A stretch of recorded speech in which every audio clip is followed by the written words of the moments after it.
mental workers, you're listening to the Mental Work Podcast, the podcast about the realities of working in mental health for early career psychologists. As always, I'm your host, Bronwyn Milkins, and today we are talking about tips for new Psychology Masters students.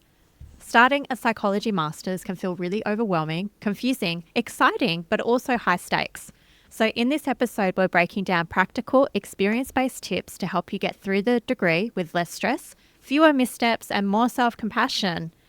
I'm really excited for this episode today. A few listeners actually reached out to me to say, hey, I'm starting my master's this year. Do you have any tips?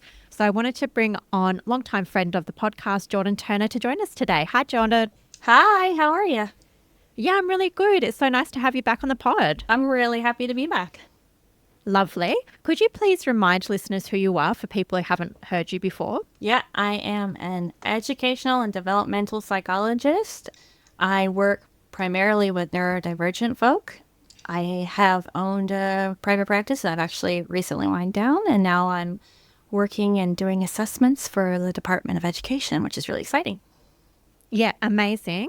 And could you just give listeners a bit of background about your master's journey? Because you did an EdDev master's, right? Yeah, so I did my educational and developmental masters at the University of Melbourne, and it started in 2019. I finished in 2020, so right at the beginning of the pandemic, about halfway through, we were in lockdown, and in Melbourne, it was pretty hectic, as most people know. So that was an interesting time. Totally. It's such a unique experience because, yeah, you were in Melbourne and Melbourne got, I think, the worst lockdowns in Australia. I think that was Melbourne. I think we had the record for the longest lockdowns in the world, even. Yeah. Yeah, so it was pretty crazy. That's nuts. Whereas I was in Perth. So I did my master's in Perth at Curtin University, 2017. So that was the 5+1 master's. Mm-hmm. And then I did my +1 year, which was actually 2 years. 2018 to 2020.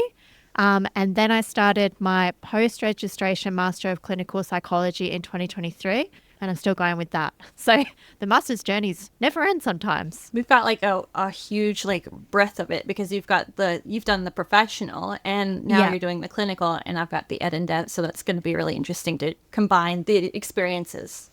Yeah, I love the diversity we have even amongst ourselves. So that's going to be awesome. Yeah. So today, listeners, what we've got is Jordan and I have come up with some tips, and we shared our tips before this episode just so we could get a sense of what we were going with. And we were surprised that a few of our tips overlapped, which is really interesting. Came up with them independently, yet they overlap.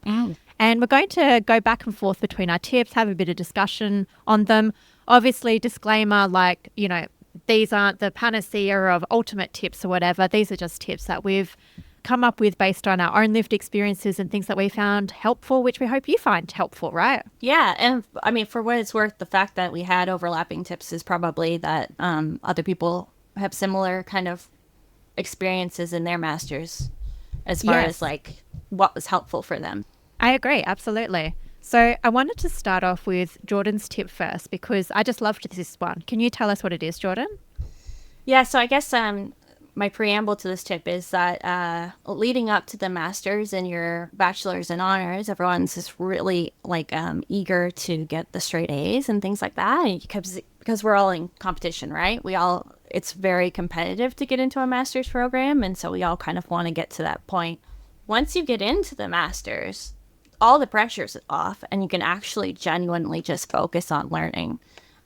So that's the time to take time to experiment with your areas of interest and the things you genuinely want to take into your practice. And so to not worry about not knowing, to really take it as a learning experience, and don't worry about maximizing grades, because the grades don't really matter anymore. It's really just about obviously you want to pass, but nobody needs that HD anymore. I remember when I was in my master's, one of my assessments, I had done a bit of research on psychodynamic theory when I was in my undergrad, and I was to the lecturer, I'm thinking of talking about psychodynamic theory, and she's like, yeah, you could do that, or you could do something that you're actually interested in learning more about. And when I had first kind of gone into it, I was like, oh, I'll do psychodynamic because that's a safe topic, and I know I'll probably get a good grade on that. But I ended up learning about God, I can't even, motivational interviewing, which is what I ended up like writing my report on, and just like, it was interesting. And I used those skills that I learned as part of my report genuinely Yeah. in practice later on. So it was helpful that way.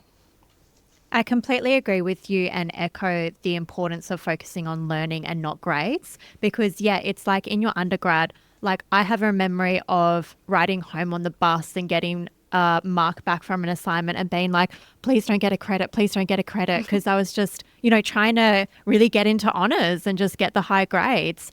So I really was gunning for those Ds and HDs.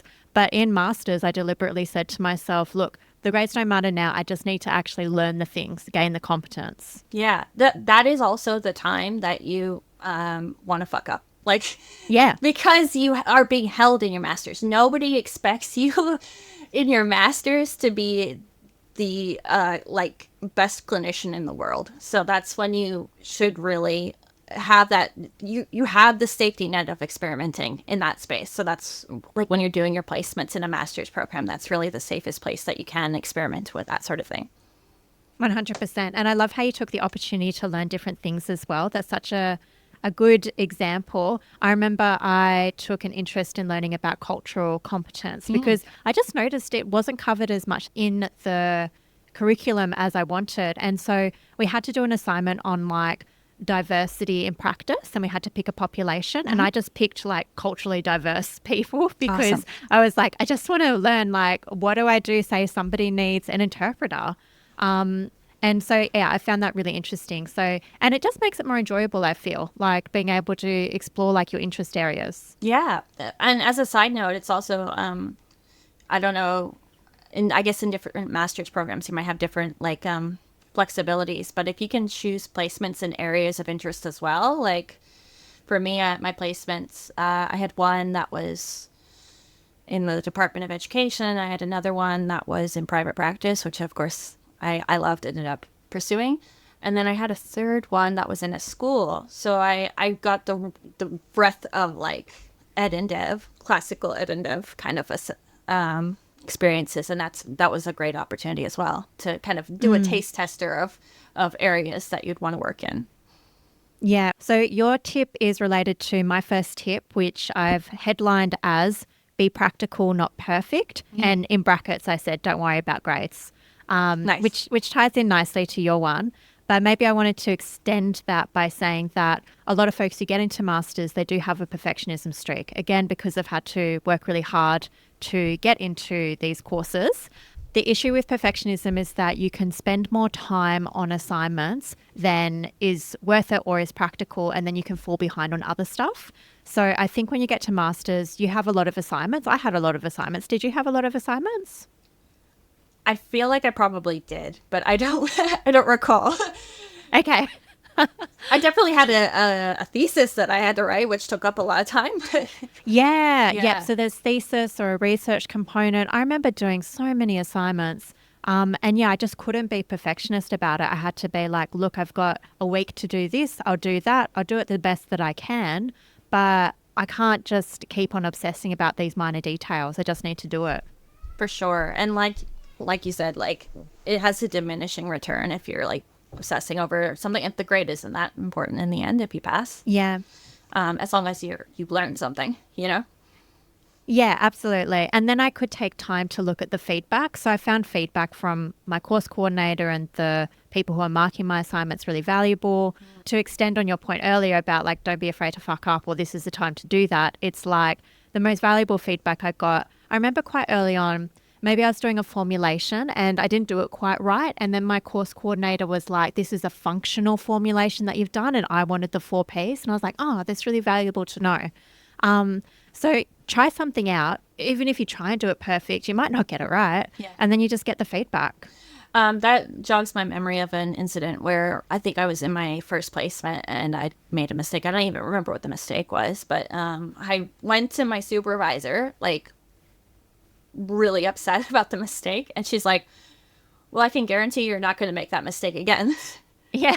Because you learn from your mistakes, right? That's the most potent way to learn, is by making a mistake and not doing it again.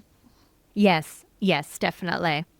I think that's all I had to say about the perfectionism. Oh, the only other thing is that the flip side of perfectionism is procrastination. So if you know that's you and that you are a person who avoids doing things because of shame, embarrassment, you can also seek external help or work with yourself on that and be like, look, this just has to be done. I'm going to dedicate 10 minutes to doing this today and do the next step. Awesome. I love that. I think that's so true. And as a struggling perfectionist myself, I really relate to that. Yeah. Let's go to your tip number 2. This is a more practical tip. It's if possible, don't work. And I know it's a privilege to say not to work because a lot of us do have to work. And in fact, I had to work during my master's.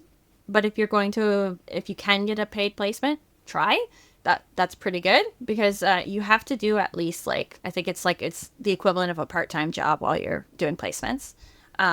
Or you could do what I did, which is work as a research assistant, which is pretty big bang for your buck. And I worked 1 day a week and that was pretty good. So because the actual placement is the equivalent of a part-time job, plus you're doing, the schoolwork. It's just a lot. Totally resonate with that. During my 5+1 masters, I didn't work, but I was on Centrelink, but money was really skin. It's not like Centrelink is living it up sort of thing. Yeah. But yeah, if you can get Centrelink, that's good too. And I know there's some master's courses that are eligible for that. And then during my current Master of Clinical Psychology, I've had to work the whole way through, trying to buy a house and stuff and save up. But yeah, I guess if you don't have to, then if you're in that position, because you're just doing so much. Yeah, but also recognizing that not a lot of people can choose not to work. There's a couple of ways you can get around it, but yeah, it's a tricky one because it's a really intense course. I feel like you could do it part-time and maybe that's more manageable if you had to. I was lucky. I had a spouse at the time who was able to support me, but yeah. Yeah, the research assistant is a good idea. And how did you get that, just out of curiosity, that job? That's going to link it to my next tip. It's just, one of my lecturers was like, hey, I'm looking for a research assistant. Is anyone interested? And I was like, yes, I'll do it. And that's basically how I got the gig. So making yourself available to everything. It's a good idea. And if anybody is looking for research assistant jobs, I know that if you email the admin of your psychology school and be like, hey, I'm looking for research assistant work, there are usually researchers or academics who are looking for research assistants. So they can put you in touch or they can put out an email to the school or something because they might not advertise to master's students, but they might advertise around their colleagues. So it's, good to put a foot in the door and raise your hand if you're interested in research assistant work. I was in the psych faculty or the ed and dev psych education faculty technically. And I was still doing research in an area that's relevant to me. It actually helped a little bit with my thesis because it got me into a bit of practice because I was writing research reports for, so it worked out really well. It's a good gig to get if you can grab it. Okay, so my next tip was recognize when you need help and get it early. The reason why I say this is because I think there's a lot of folk who start their master's program and they have the imposter syndrome and they're like, anybody at any time is going to find out that I'm not meant to be here and I got here by accident and I fooled everybody in the interview. Mm-hmm. And as a result, if they have a learning difference like dyslexia or dysgraphia, or they have caring responsibilities, they don't bring it up because they're like, oh, I'm afraid of looking weak or this is going to be the nail in the coffin and they're going to kick me out the course. My suggestion is have a think about that with yourself and instead ask for help when you need it because you're actually a student. They put you into the program because you are competent and they know that you can do it.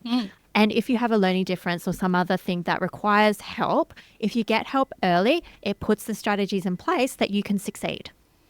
I also want to add to that is that a lot of universities these days have, for learning differences, support built into the school so that you can, say, I have ADHD or I'm autistic. Yeah. And that helps. There's resources at universities, most universities, for people with neurodivergence and who need extra support are there to advocate for you. And just as a hot tip, in Ed and Dev Psych usually ends up writing a report to support that. So if you're linked in with somebody and you need like extra, I've written a bunch of reports for like uni students saying this is their flavor of neurodivergence and this is how it impacts them and can they get this accommodation. So universities generally have that support in place. Yeah. Do you know something I learned a few weeks ago only, actually? And maybe you already know this, but it was a shock to me. But you don't actually need a formal diagnosis to get support. So if you're like, I think I'm neurodivergent, what is it under? It's like some legal framework. It's like an education support framework. But there's literally a line in it which says, like, if you think you have neurodivergence or a disability, you do not need a formal diagnosis to access a learning support plan. I did not know that. That's really handy to know because the amount of people, you don't, to get diagnosed is a privilege sometimes and helpful. I'll link it in the show notes, the document, because I can't, I'm not quoting it right, but I was like, oh, okay, great. Yeah. Yeah. So it's if you need help, ask for it. That's the takeaway, isn't it? Because you should be able to get it. Like, know your rights. If you have additional needs or need more support or like an adjustment, they should accommodate. Yeah, absolutely. And we need, like, from my perspective, I'm always like, look, we need more diversity. And, you know, I've had psychs on the podcast who are, for example, vision impaired. And it's like, you would never be like, oh, like they're weak because they're vision impaired. It's that's clearly ridiculous. It's like, no, we need diversity. We need to support and accommodate them so that they can do well in this course. Yeah. Lived experience of all types, you know, like disability, you know, cultural difference. Yeah. All of that. Yeah. And we need more and more diversity within our profession than ever. Let's flip it back to you with your next tip. Just to bounce off of your last tip, though, before we get into this one, is that when you need help, like on placement, mention it to your supervisor. If you're struggling on placement, you should be telling your supervisor, say more rather than less. Because if you kind of think, oh, God, I better not tell them so they don't know that I'm like incompetent or whatever. No. You are allowed to be incompetent right now. That's entirely the point. You don't have the skills. You are learning the skills right now. You should be telling your supervisor if you fucked up or if you made a mistake. They're there to support you, you know? It actually takes like just learning, because I did the supervision training last year, a lot for someone to be like, you know what? You don't get to be a psychologist anymore. So better to tell them than not tell them. And then like quietly drown and obsess and ruminate and have a bad time.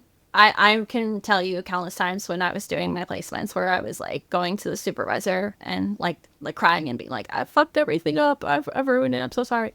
And she's been like, dude, that's what you know, that's part of it. You gotta like do it, you know, you're going to fuck up. That's part of it. Yeah.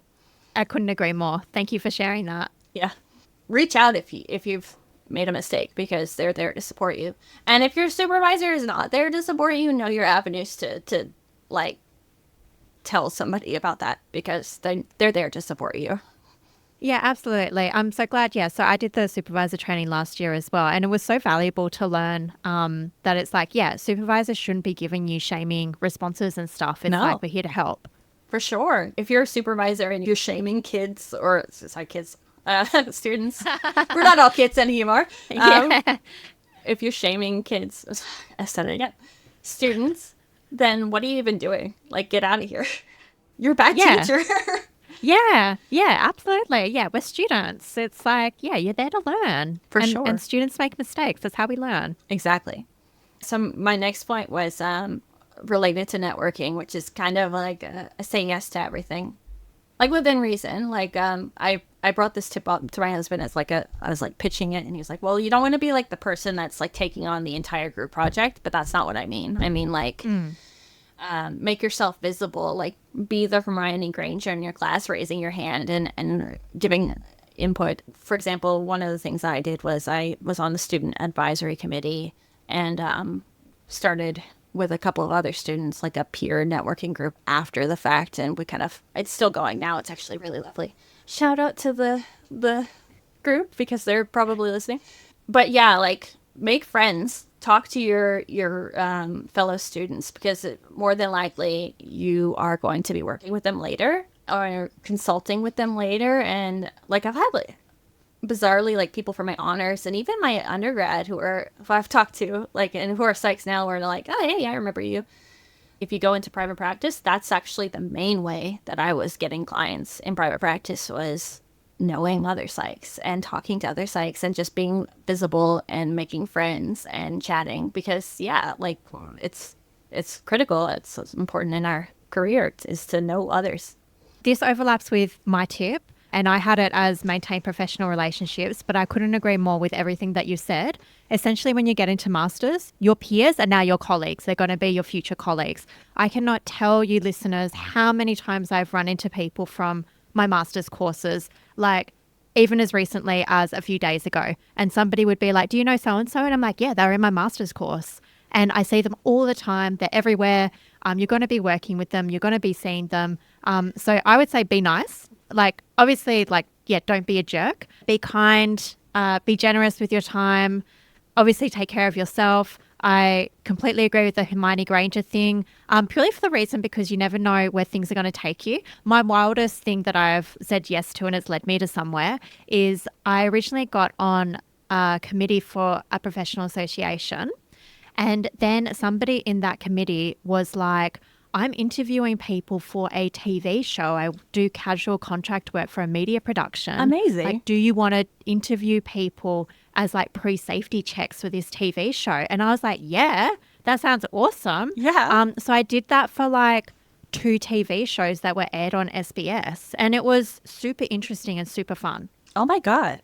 Yeah. I know. Isn't it crazy? random. Yeah, so many things like just from saying yes. One of the things that I said yes to was your call out for the very first podcast. You were saying you did. Yeah. That was like, oh, that sounds great. I'm going to sign up for that. So say yes to things. It's put yourself out there because that's the way that you build relationships. And if you're like in private practice, it's been super helpful for me.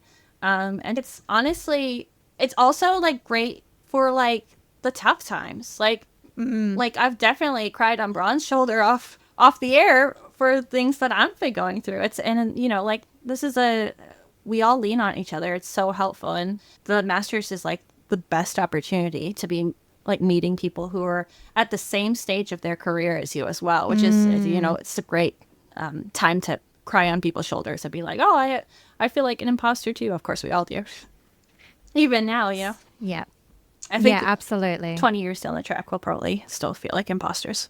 Yeah, unfortunately, I hear it doesn't go away that much. I think it's in the schema, like the makeup of a psych. You're constantly like wondering if you're worthy. Yeah, absolutely. I love this tip. Yeah, be nice. Oh, I wanted to add to it that you know, you're not going to get along with everybody. Sometimes there are going to be people you just don't get along with. But even to those folk, I would say either just still be friendly. Don't be jerks back because, I guess it's just a pro-human tip, right? Yeah, I think it's generalizable to most things. Like, just don't be an asshole. Like, yeah. I'm like trying to spin the tip, but that's pretty much what it comes down to. Yeah, there's definitely going to be situations where people butt heads, and you hear kind of stories of psychs that don't get along, and that can be like problematic. But I guess the takeaway of that is you try and be as diplomatic as possible because you never know. Who knows? This is like a small field, you know, like everyone kind of knows everyone. Yeah. And I don't know, like in Ed and Dev in particular is really, really tiny. Yeah, absolutely. Are we ready to move on to the next tip? I had one more. Okay. I guess it's a kind of boring, but I thought it was important. So mine is read your unit guides and ask questions before you act. The reason why I suggest this boring but important step is because there are a lot of rules in being a psychologist that are not intuitive and ways of practicing that you won't know unless you read it or somebody happens to tell you. So one of these examples is, let's say you want to work as a psychologist outside of your master's. You cannot be a contractor. You can't do that. It's against the ARPA rules. But you might not know that. So you need to ask people if you're thinking of doing something before you act, because if you were to do that, that would be bad. You would get in trouble for that.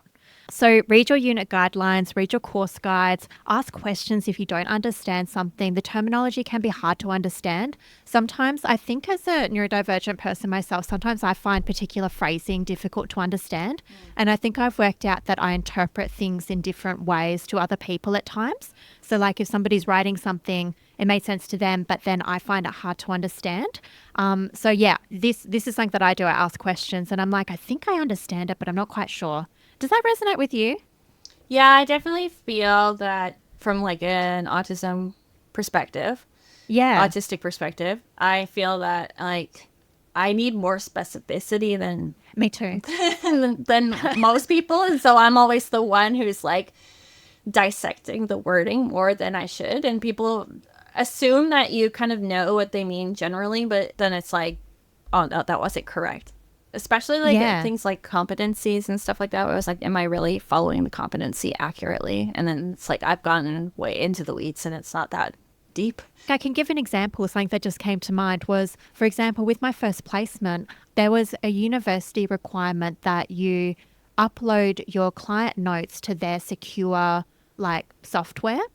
But then I had a placement and they also required to upload notes to their secure software. And I thought I was doing the right thing by not uploading notes to the placement software because then I would upload them to the university software. Turns out I needed to do both. Oh, gosh.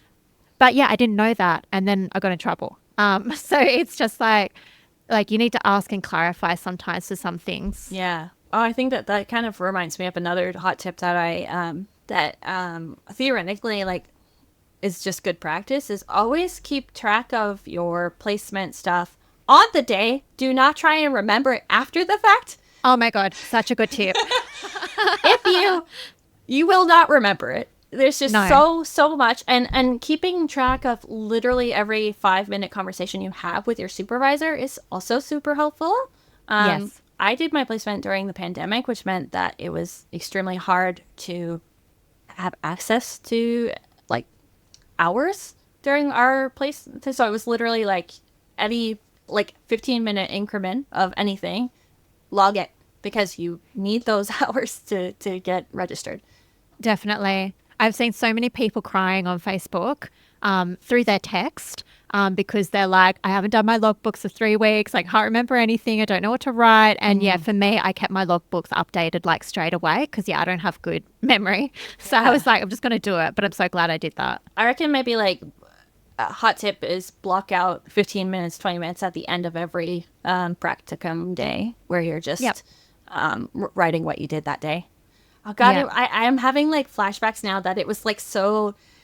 The master's program, the amount of logging you need is way more intense than any other aspect of your career. So it gets better. Hot tip. Yeah. Unless you do like registrar program, which is similarly intense. Less so, but still like you literally like I remember in my master's program blogging every single 15-minute increment for my placement. But yeah, you gotta log those tasks to show the competencies and get the hours. Do it. And also, like, I was a bit of a funny one because I was annoying. I used to, like, go and knock on my supervisor's door and be like, hey, just so you know, I just want to pick your brain about this. And then it would be like the 15-minute conversation gets logged. And yeah, like I said, I was like a Hermione Granger, always asking questions. And what does this mean? And, oh, what do you make of this, you know? No, it's good. It's good. Okay. We could probably give more tips forever, but let's end with something hopeful. Do you have any words of wisdom to the incoming master's students? I feel like master's is very intense and scary, and you definitely will be feeling like you're flying by the seat of your pants. That's normal. Don't feel like you're a failure because you have no idea what you're doing, because nobody does. It's by design, and you're well supported, and we all love you. You will get through it.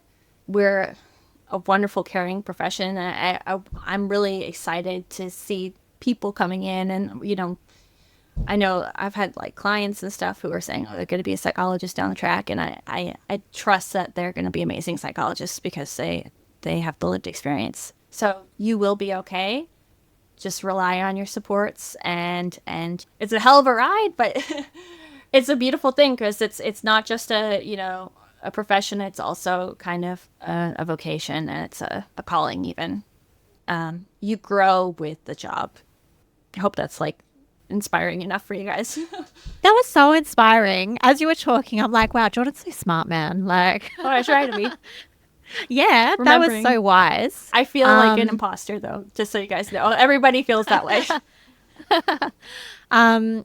Yeah, I would say I feel like I'm going to be much less eloquent than you, but I'm just going to say go get it. Like, you guys can do it. Yeah, I believe in you. Yeah. Hell yeah. I'm really excited for the master's students as well. I think it's such a great opportunity for learning, and I think that's a huge quality of master's students, of people who come into psychology. We're curious and we love to learn. Those are our two collective traits. As well as the self-sacrificing and the unrelenting standards. But, yeah, the flip side is we love learning. We love being curious. There's so much to learn in masters. I remember feeling like my head was going to explode and just I could not take in any more information. But, yeah, I'm really glad that I did my masters. It was such a great opportunity for learning and growth. And it's such a privilege to be able to undertake this course. Not everybody gets the opportunity. Yeah. But yeah, I'd say take care of yourself. You are so important. In psychology, we are the tool. Like without us, we can't do therapy. We can't do assessments. We can't do vocational work. So you need to look after yourself. But yeah, take it easy. Have a good time. I feel like, looking after yourself is number one priority because you can't pour from an empty cup. Mm-hmm. Definitely. Which we all know. And we all kind of learn as well the hard way. Well, okay. I think we're coming to an end. If listeners want to learn more about you or get in touch, Jordan, where can they find you? I am on LinkedIn. My name is Jordan Turner. You might see me there. My website's actually down at the moment, but I probably should bring that up. You can also email me, jordanturnerpsych@gmail.com, if you've had any questions. But that's on my LinkedIn as well, I think. I'll pop the link in the show notes. And listeners, if you found this episode helpful, please do share it with somebody who's starting a master's course, anybody who you think might benefit. Do leave a rating and review for the podcast. It helps the episodes get into more people's ears. And that's a wrap. Thanks for listening to Mental Work. I'm Bronwyn Milkins. Catch you next time. Bye.